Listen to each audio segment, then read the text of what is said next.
មានតែកបិតនឹងមួយហើយនឹងកត្រៃមួយកោះ oyster បានយ៉ាងងាយអត់ខ្លាចរឿងមុតដៃទេហើយសម្រាប់ oyster ដែលស្រស់គឺគេមើលមាត់វាអត់មានហើបបើន័យថា oyster នឹងគឺវាស្រស់ហើយក៏ដើម្បីឲ្យវាកោះបានស្រួលគឺយើងត្រូវយកកត្រៃទៅកាត់មុខវាសិនកាត់អាចុងគៀនវាហ្នឹងឲ្យវាមានហើបមានរុនបន្តិចទៅដើម្បីយើងស្រូបកបិតចូលហើយយើងកោះបានស្រួលហើយដល់ពេលដែលយើងកោះវាបានហើយគឺយើងត្រូវកាត់អាកន្លែងដែលវាជាប់នៅនឹងសំបកវាម្យ៉ាងទៀតអញ្ចឹងកុំឲ្យវាបែកសាច់ oyster នេះគឺយើងលូកកាត់បែបហ្នឹងហើយ oyster ស្រស់សាច់វាថ្លាអញ្ចឹង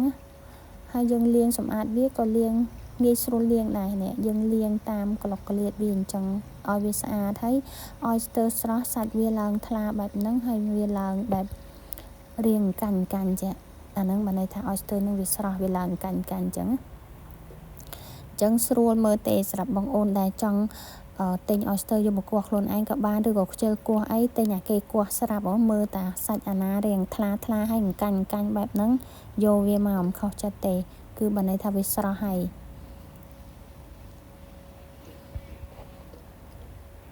នេះអានេះស្រស់ទាំងអស់គឺវាកាញ់បែបហ្នឹងស្រស់ឬមិនស្រស់គេមើលអញ្ចឹងឯង